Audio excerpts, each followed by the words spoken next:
Mr. Chairman, and thank you for holding this hearing. First and foremost, thank our witnesses. I always find these hearings to be most instructive, and it's great when our members speak less and get to hear from you more, but that always doesn't happen that way, and thank you so much. And I also want to thank my colleagues on the other side of the aisle, especially the subcommittee members who we've worked with, and really the praise belongs to the people in the United States Congress, of which there are more than 211 original co-sponsors of a bill. That's pretty rare.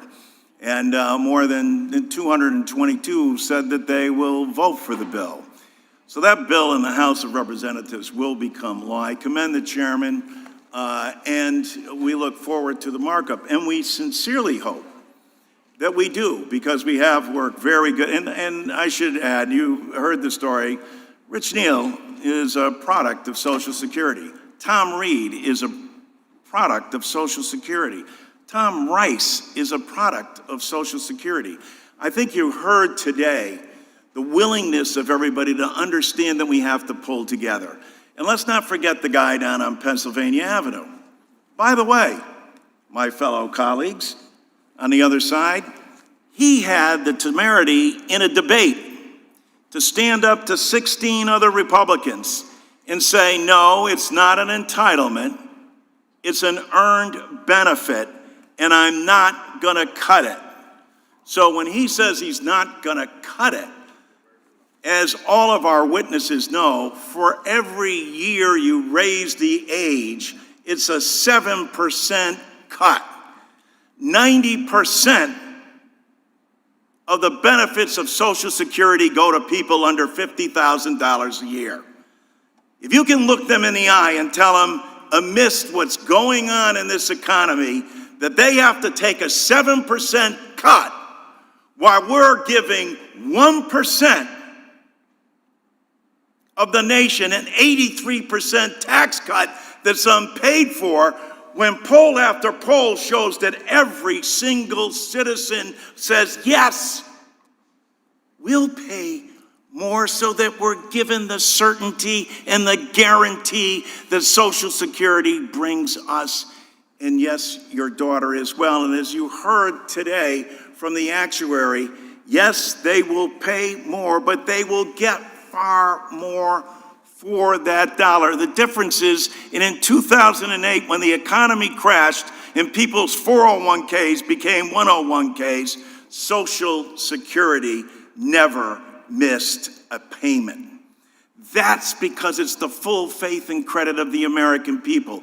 And that's why it's going to take all of us pulling together and saying, okay, we recognize it's pretty simple.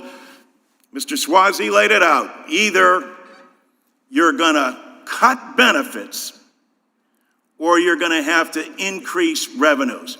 So we try to increase the revenues over time, over a 25-year period, so they would ease it. Had they done this back in 1983, we wouldn't even be having this conversation about the nation's #1 insurance plan, the #1 anti-poverty plan, and the #1 increasing civil rights issue of our century for both women of color, women in general, black males, and also the economic development issue of this century as well. When you look, as Ms. Altman went over, what every single district, and there was a packet passed out to everyone today, with how many recipients of Social Security, and there's roughly about 120,000 in every district,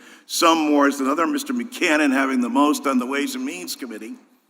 But also, it's about $1 billion for every district that's coming in. You cannot cut that by 7, or if we do nothing, and doing nothing is a plan, end up with 20 to 25% cuts in our economy, and most importantly to our citizens.